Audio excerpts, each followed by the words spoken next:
So thank you all for joining. We're going to have a webinar on the Produmex WMS and Produmex Weigh module, mainly focused on how to support the weighing operations in a food production environment. So let's kick off. The agenda for the presentation. I'm going to show you the master data overview and the organizational structure setup. So I'm first going to show you the brief topics in a slide, and then I'll show it to you in the live system. Same for the production-related logistic flows that I'm going to cover. I'm going to show you where you can find the information about the scale integrations and how specifically that works from a technical point of view. I'm not going to spend too much time there, but in point 4, if you have questions, we can answer them if you want. So, master data overview. I'm briefly going to show you the item master that I've used, the bill of material that I've used. So I will be making some chocolate for this demo. Of course, we're Belgians, so we make chocolate. And then I have my organizational structure setup that I will run through with you, production line setup, the weighing room, and how that then relates to the scale or scales that you have set up in that weighing room and how you have to set that up. And then the biggest part, so I also included the Wiki link, so I'll open it later. These are, let's say, the most common steps within the production process that we can cover with the WMS solution, and adding the weighing steps or the processes specific to that to the weighing. Now, I focused on one specific example where we're going to weigh components. I will also show you that weighing isn't necessarily limited to weighing of components. You can weigh finished product, you can weigh packaging. There are many flows where we can have the weighing. Also in reception, for example, if you have scales for your trucks that are driving over stuff, you can also have the weigh integration there. But the main focus today was how that weighing module relates to the food production. So that's what I'm going to show you here. We're going to assign a production order to production line. I'm going to pick my components from the warehouse to the production line, what we call a pick to location. So this is the destination for the pick. And it's going to be, I wrote down here, bulk quantity, and I'll explain that later, and you'll see it in the example. We mean with that if I'm making chocolate, I only need a specific amount of grams of chocolate or of butter or something. And the picker from the warehouse, he will not be able to pick that specific quantity because he doesn't have a weighing scale or whatever. He will have to pick the whole bag of chocolate that he has, 1 kilo, 2 kilos, a couple pounds. So, and then afterwards, we're going to weigh the components in the weighing room for a specific production order, or for an item, you could also do it. And so the weighed components then end up at the production line input location where we have the specific weight quantity that we need.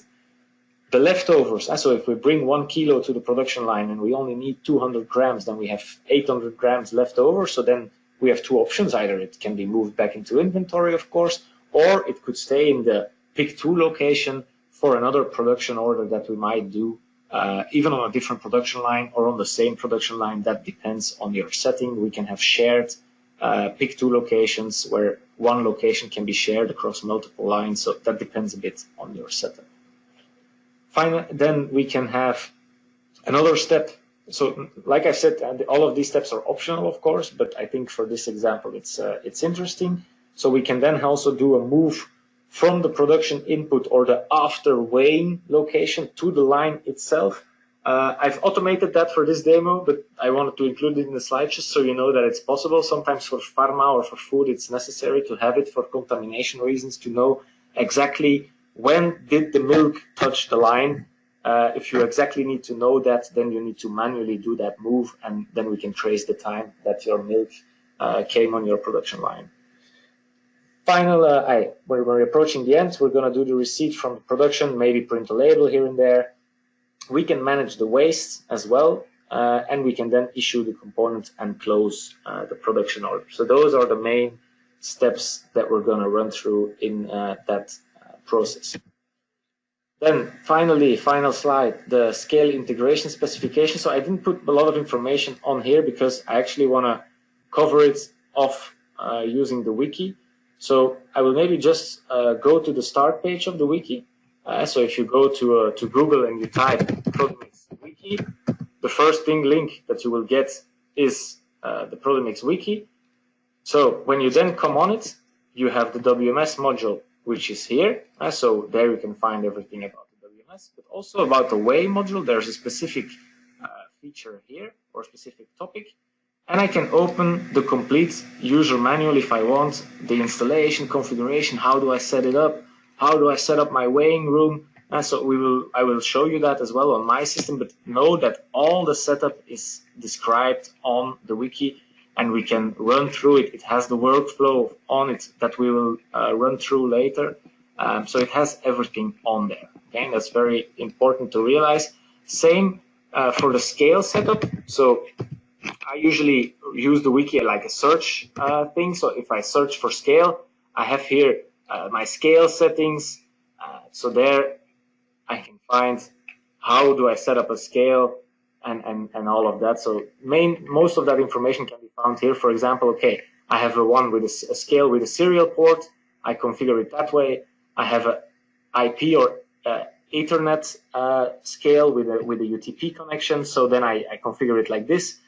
Maybe I'm using a computer that has an integrated scale, which has an internal serial port. So this could then be your address of your computer, and this could be the port where the scale is connected. So there's a bunch of ways to set that up. I won't go too much into detail because this is quite technical. And we have the commands, the set the tare, set the zero, get the weight, return the weight. So all of these basic commands you have to configure. I would say if you have specific questions related to that, you can ask the support for that. But most of the information should be here with examples and everything on the wiki. So that's a very important section. So look for scale settings and you will find everything you need. So I will now look into my system. So like I said in the slides, we will start off with the item master data. So I'm just using SAP 9.3 with the latest Produmex version, which is 19.2, which was just recently released. So it's the latest version, 19.2. And so the items that I have prepared, let me make it a bit bigger. I've prepared, and maybe let me open the bill of material. That will be easier. We can start off with the bill of material itself. Production, material. So we're going to make some milk chocolate bars, 50 grams per bar. So for that, I need milk in bulk. I need raw material butter. I need cacao powder in raw form, and I need some packaging materials. So this is my bill of material that I've prepared for this example. So we need so I made it for packages of 12. So these are packaged by 12. So and then I need half a liter, 50 grams of that, 40 grams of that, and 12 pieces of packaging material to come to my end product. So let me briefly open the item master data and show you some of the stuff that we will be working with throughout this demo. I noticed that I forgot to turn this on for batches, but that's okay. Let me quickly turn it on because, of course, we want to have batch traceability. That's okay. So if I go to the Produmex tab, there's not a lot special that I've defined here besides that it has a best before date and that it's an expirable product. Because we are in the food industry, it's going to be expirable product. I've not put too many other stuff. There's one thing that I've put on the production tab is what we call an expiry definition for production. This is a real fancy name to say when you produce this, I automatically want you to set my expiry date to the day that I'm producing plus 6 months in this example. Notice you can make as many as you want, right? If you're in fresh meat, then it's only going to be fresh for 3 days. So you can make as many of these as you want. This comes from a UDT, called the expiry definitions. So here it is, and you can define these freely as you go. Okay, so you will see that when I do that, there's a couple of other things that I've done on some item master, and I will show you that. This is some bulk milk. So this milk is going to be in a tank because it's a liquid. And I've said to my system that I don't want to be manually selecting my tanks. I want the system to automatically select the correct tank. And that's a setting here, auto lineup selection. That's the checkbox that I've set here. That's actually the only particular thing that I've set on this item besides the standard things that it's batch managed and that it has an expiry date. Besides that, I've set that it's in liters and that we can use 2 decimals. So we can do 2.50 liters, for example. So those are the basis for my materials and for my items that I'm going to use. So nothing too special there, just some basic items with some specific setup. Then when we look at the bill of material, it becomes more interesting. I've making the choice of having 2 types of products. So I have my milk, which is in a tank. It means you see a field here that says has to be lined up. This is a setting that we talk about when I open the organizational structure. You will understand better. When I look at, so this is at the heart of the application where we define our production lines and everything. So I will open my settings from my production line.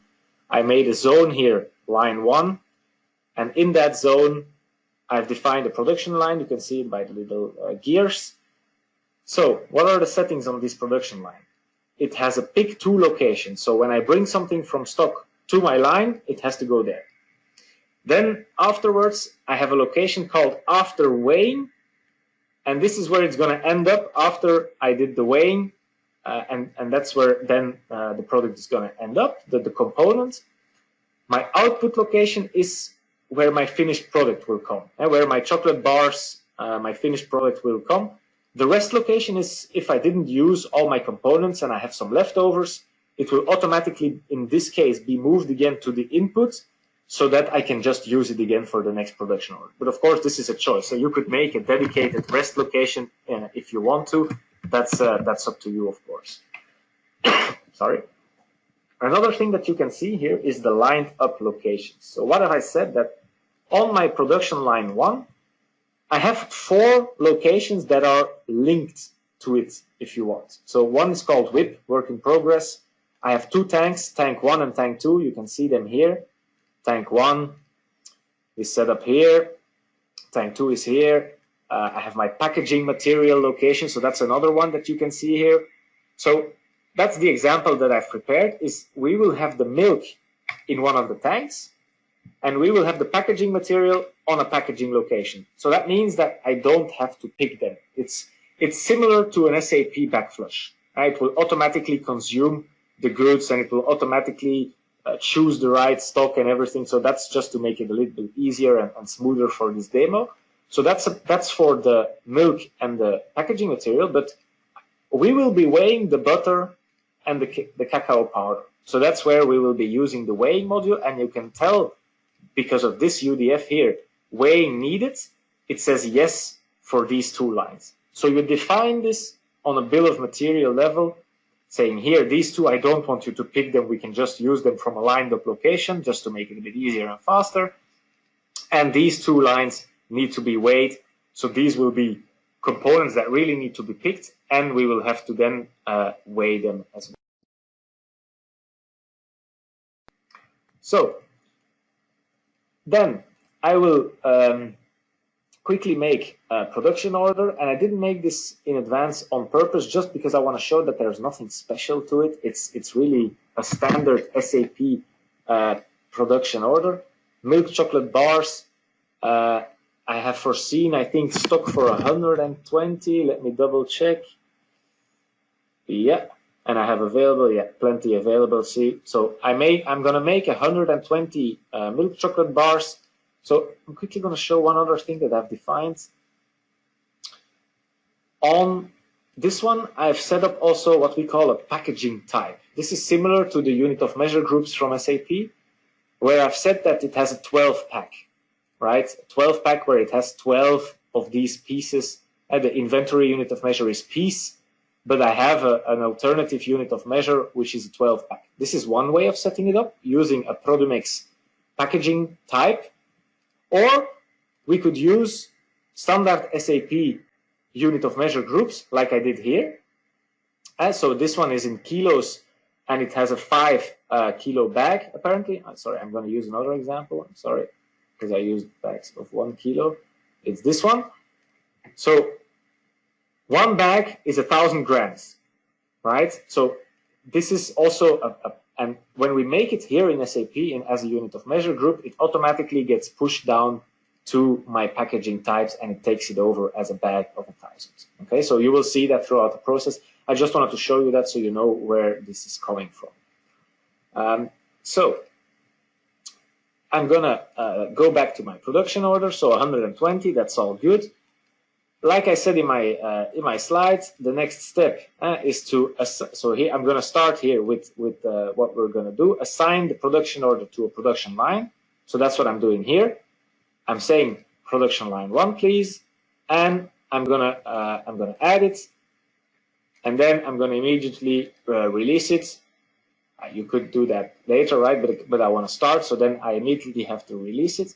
And there's another thing that I can also already do, and that's this little magic button here: create the weigh order. So I can already do that. When I click on it, it's gonna create the weigh order. So this is the task for the weighing that we need to do. So remember, we needed 500 grams of butter, we need 400 grams of the powder, and I'm actually gonna bring more because it's bagged in 1,000, right? So that's why we need this weighing for these two components. So as soon as I've done that and I've released my production order, I can actually start and dive into the processes. So I'm gonna start up my WMS scanner, because the first task that I now have to do, if we go back, is pick the components from the warehouse, from their bulk quantities. So I'm signing in with my user manager. So I'm going to be looking into the main menu after I'm logged in. So I'm running on a virtual machine, so apologies if it's sometimes a little bit slow, mainly this login, because it has to compile all the scripts. Once you're logged in, you're good to go. So we're going in production, and I'm going to use the picking for production feature, which is the most common way to do it in the food industry, I would say. As some of you may know, our system is very flexible. You can see another one here, pick list for production. I think for this demo purposes, I'm going to use this one, but know that there are many other options as well. So picking for production, I'm going to do a normal picking. You could also do unpick if you want to give something from one line to another one. That's not what I want to do. I want to do a real picking. So it's showing all my my production orders that I have open. What's the number? Sorry, I cannot see it. Okay, 239. So I can filter on my number 239. I could also filter on at chocolate, right? You can filter on everything that's visible here, on the ilk from milk. So you can really filter on anything to find the production order that you're looking for. So this is the one that I want to do. Notice the little icons. This is an assembly. We have components. We're bringing it together. I have to walk with the two little feet to my input of production line 1. That's where I have to bring it. My due date, it's due for today. And my finished product, my chocolate bars. All right. Notice that I only have to pick these two components. Remember that we said that the milk and the packaging material, I've set it to here, lined up, true and true. So we don't have to pick that. Okay, that's optional, of course, but it was to expedite the demo here. It's showing me that I need 500 grams. The 0 grams here on the bottom is to show you how much he still has left in the production area. So this is very useful if you're always doing the same kind of production, right? You need the butter for many products. So maybe yesterday you brought him 20 kilos of butter. Then you can see that he still has maybe 5,000 grams left, and you don't have to pick it again today. Okay, so this is a bit that depends on your operation, of course, how you're organized, but it's a quite popular thing to have the ability to see how much do we still have left in the production area, and maybe I don't need to pick it today. But in this case, I do, because it both says 0. So I'm gonna do let me do my cacao powder first. it's now finding some free stock. Should not be so slow, but okay. Oh, my apologies for that. Let me double check my stock.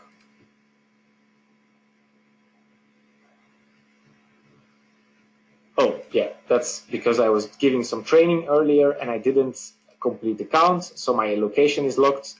Sorry for that, but that's solved now. So once I go in, so you see he's analyzing the stock live. He's doing it and he told me, you know, man, the location was blocked, you cannot use it. I deblocked the location, so now I can use it, okay? So notice that I have two bags there.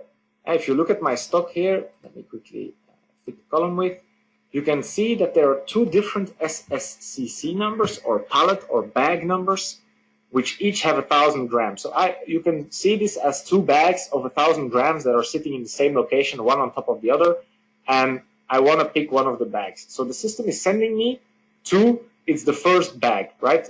Number 8.1 and number 8.2 is the second one. You can see it with the LOID. So it's sending me FIFO, first in, first out, to the first bag that I have. So I'm going to scan the barcode of the bag.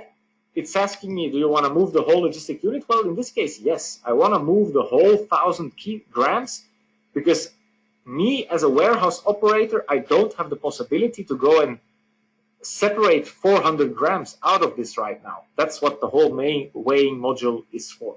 So I'm going to say, yes, I want to move the whole thing. I could already go and bring it to the production line, but in this case, I'm just going to continue picking with the rest of the things for the butter. So the butter is also sending me to the butter pallet, right? 54799, 54799. So I'm going to scan that pallet as well. And that one apparently has 2 packs of 4 kilos each. And so it has 8,000 grams in total, and this is the unit of measures that I was talking about. I could say I want to use 1 pack out of 2. And so you don't necessarily have to pick the whole 8,000, right? I can pick half. Okay. Do you want to take some grams? No. I just want to take the pack. So then I'm going to scan my destination location. So this is my production line, right? It's a barcode that you put near the production area or near the weighing room typically, where you're going to, after this step, do the weigh. So it's telling me, okay, no more items to pick, and I'm done. So when I refresh this guy here, we can see a couple of things happen. This happens, and also you can see that I only have 4,000 left on my original B1 location, and I have one more bag, this one, which is still in my warehouse, which I haven't touched. But this bag has been moved to my production line input location. And if I click on the arrow, it opens the structure and shows you it's the in of production line 1. And this one as well for half the stock, right? Remember, we had 8,000 and I chose to only move 1 pack of 4 kilos. So I only moved 4,000 grams, okay? So after we did that, then I'm actually ready to start doing my weighing. Yeah, so at this point, I have brought a pack of 4 kilo of butter to the weighing guy, and I've brought him a bag of 1 kilo, and he now needs to go and make the specific weighing tasks to get to, let me quickly look at my production order again, because I don't remember, I think it was 400 and 500, that's it, 500 grams of butter and 400 grams of cacao powder. So for that, we are going to use the touchscreen, because that's typically connected to a physical PC or a physical scale in a physical weighing room. So briefly, while this loads, I'm going to show you the weighing room because I haven't shown that one yet. So I have a weighing zone here, and in that weighing zone, I've created a weighing room. I can link it to an input location, so that's why it knows which goods it needs to look at, which goods can you treat. So where do you start from and where do you end up, right? Input, output. So my input is in PL1 is where I pick to, right, with my little scanner. And then once I will do the weighing here on my touchscreen, it will end up in the after W weighing, well, in my case, it will even actually go to the line because that's how I've set it up. And underneath, then you have this scale. But as you can see, for me, in my demo system, it's quite limited because I don't have a physical scale connected to my system right now. So I just set up this for fun because it doesn't do anything. The only thing that's really important is this, is your unit of measure that you're going to use, the minimum weight, the maximum weight, and the accuracy. And what's important here is that you can also define more than one scale per room. So if you look at here, this setup on the wiki, it has two scales. Scale 1 goes from 0 to 150 kilos, and then maybe scale 2 goes from 150 kilos to 1000 kilos. So, and depending on how much you need, the system will automatically select the correct scale because it knows maybe you need to weigh 200 kilos. That's above the maximum of scale 1, so I need scale 2. Simple as that. Okay? So that's why, for me, it's only with grams, minimum 10,000, maximum, and then an accuracy of 3. So when I go, remember that I made this weigh order, right? So I made this as soon as I released the production order. And this is actually our task. So when I go to the weighing room, let me move it a little bit so you can see the task. I'm going to go in. This is my task, the number 1007, both lines. So it's showing me that it's both for finished product milk chocolate bars, and this is the butter, and this is the cacao powder. So, and it's telling me here you have to do 500 grams, and here you have to do 400 grams. So, okay, let me start with the butter. I select it. It's showing me the stock that it has. So here you could, I need 500 grams. In theory, this 500 grams can come from 5 different batches, right? 100 grams from each batch. That's possible. In this case, I kept it easy. One batch number 269, blah, blah, blah. Best before date 2020. So my butter is still good for 1 year, and I can use it. And this is the one, the 4 kilos that I've moved to my line, it sees those as available. And so notice that it's not showing the 8,000 in total. We have this line still in stock. It's not showing that one, right? It's only showing the ones that we picked. So the 4,000 grams, I'm going into it. And this is where your scale comes into play. So you can see it blinking here. And it's not super sexy to demo it like this, but this is how you will use it. Let's say you need 500 grams. So we will do 450. I will tap to jump out. You can see it approaching, right? So let me start maybe at 400. Then you can see it a little bit better. It's there. If I do 450, I'm getting closer. 480, I get even closer to the end. You see, it's filling up to the end. And once I reach my 500, it goes green. And it zooms in here in the end. I think I could do 499 point something, and then it approaches it here. And here I've set no tolerance. It needs to be 500 exactly. Know that you can set tolerances. You can go over and under a little bit, right? So that's how it works. And this data is pulled live from your scale, from scale 1 in this case. Okay? It's showing you all the information here as well. And on the right side here, it's showing you what your target is. So in this case, I'm making a new bag or box or whatever. We call it a logistic unit, whatever you want to make it. So in this case, if it's butter, I would think maybe it's like a package of butter or something that they put in a plastic film or something. So I could then say, I want to weigh it. Okay, I'm weighing it. And it's actually going to print me a label. Now, to be quite honest, I'm not sure if we printed it, but in the end, it's an SSCC that's generated by the system, and that just gets created and prints out the label, right? You see the SSCC being created of 500 grams. So a couple of things happened here. So the 4,000 that we picked to the line has been, we took 500 grams off, and this is now in our weighing room. You can tell, and it has the new SSCC number that it has created, right? That's the number that you can see here. Okay, so in theory, you can make 2 bags or 5 bags of 100 gram maybe, because maybe he needs 100 grams at a time. So you want to make 5 SSCs of 100 gram each. That's fine with me as well. Okay, so we can do all of that as well. In this case, I don't. You could switch stock. If I want to use another batch, I could do it here, other stock, and switch a batch. So there are many options here. In this case, I'm ready, right? I did my 500 grams into 1 SSCC. I want to finish it, so I just hit the finish button, and that's it. Okay. When I then refresh it, put it in the after weighing line 1. Remember, after weighing, so you can see, okay, the weighing is done on this guy.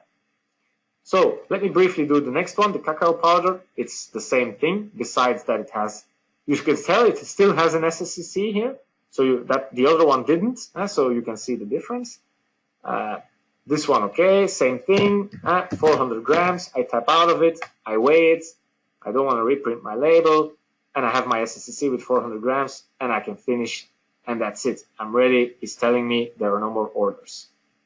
All right, so once I do that, and I refresh, he put both things in my after weighing line 1. All right, so then when we quickly return to our slides, we weighed the components from the weighing room to the specific PO. Weighed components end up at production line input or after weighing. This is really flexible. We're not that strict on that. Or you can make it really strict, but in my system it's really flexible. And the leftovers can be moved into inventory. So, for example, this 3,500 gram bag, you want to put it back. Okay, let's quickly do it. I will show you. Move, ad hoc move. I want to do a local move, and I want to move a partial logistic unit. So I want to scan it from my input production line 1. I don't have an SSCC. I have this product. It's my butter, please. See, it's telling me 3,500. I can double click here to say that I want to use everything. And I want to put it on the same SSCC as before. No problem. I just put in here, let's see, 1, 0, 0, up, hit the SSCC, and it's moved. And we now have a pallet again of, what is it, 7, what should it be, 7,500? Yeah, that's it, 7,500. And it's moved back into stock. And the 500 grams that we will use is still left ready to go on my production. All right, I won't do the rest. I think you understand the principle. Then we're at this stage. Well, move to input to production line. We'll see if it's necessary. I don't think so. We'll have a look-see. I'm going to go into production line 1. My milk chocolate bars is the one that I want to do. I want to start my production. So now it's doing a couple of things. It's finding all my lined up locations. So it's finding my packaging material. It's finding my milk. It's linking my milk tank to my production line. So I can prove that to you. If we go to the structure and I go on line 1, you will see the lined up locations is here with tank 1, and you'll see it. It didn't use it yet, but you will see it appear here, tank 1, once we start to produce. Remember this date coming up, March 26, 2020? Why is it doing that? Because we set in 26 months. And remember that I said I want you to automatically take the day of today plus 26 months. Well, apparently it's in March next year or something. Well, does seem a bit short, but okay. Then I'm gonna, I need 120 that I'm gonna produce. Notice that the system automatically generated the batch number as well. Of course, you can do that manually. I could change the lined up locations, the tanks, if I want to. I'm not going to do that. I'm just going to start producing. So here it's also checking, do I have enough stock to produce and everything? So if I would not have had all the stock, I would have not come here. It would tell me, hey, you don't have enough stock or whatever. So in this case, I want to make a new SSCC, a new pallet or a new box. And I want to make, remember that we planned for 120. So it's actually 10, 12 packs, right? I could make a combination. I could say 8 packs and 3 pieces if I want to, but it's not very common, right? Normally you make packs, and I'm going to make this. And I cannot make a combination that's more. He will stop me when I try to book it because he's telling me maximum 120. So I then book this. So this is actually the receipt from production. I'm producing my finished product. So this is a label that did work, I think. You can see 4:39 is the time. There it is, my label. It seems that the other one also worked. Let me quickly check. Oh yeah, the 400 grams. Remember, those are the ones that I wasn't patient enough, but they in the end they did come out. So you could have the production order number on here, of course. This is just a basic label. And then the one that is printed here is the finished product SSEC for the 12 packs or the 120 that I made. Here I have the production order number on it, 239. But most importantly, I have my 120 milk chocolate bars with my batch number and everything and all my information on it. All right. So then I can go to the final step. We'll talk about waste management in the final step where we stop production. You can tell I've used 500. In this case, I cannot use more because I only have 500. But if you would have weighed 550, maybe you have some rest, right? You have some waste. So know that you can work with tolerances here. Within you need to stay within 10% or something. So here it's very flexible. I'm just going to keep it basic and issue the 500 grams that I was supposed to use, and that's it. Okay. Same for this one. We can change all of it if we want to. If we configured it, it will tell me the difference between my theoretical and my real quantity. It will update my costs and everything. But in this case, I just want to do it for this. Notice that it didn't ask me for the milk. It didn't ask me how much milk did you use and how much packaging material. Because I told you I've set it to something similar like backflushing. Okay, it did it automatically. So when I refresh here, you will see it. You will see that I have my manual issue, which is this one, and I have my automatic issue, which is that one. It's actually the other way around. I think this is the automatic one. See, the milk and the packaging material based on theoretical quantities. And then this is the manual one that I did for the 400 and the 500 real grams that we've used in this production order. So that's it. That's the process. Like I've said, and like you can find on the wiki, in the weigh module, there is different processes that we can use the scales. And so you can use it under a weighing room, a dock. So weighing room is what we just did. A dock could be for reception. A packing station can be for packaging that we can weigh stuff. And so the weigh module can do more than what I've shown you today. But for the food industry, for the component weighing, I think this is the flow that you wanted to see, and this is how we did it. So I don't know. I will unmute everyone for a second to allow you to ask questions, or you can unmute yourself if you want. All right. Thank you very much.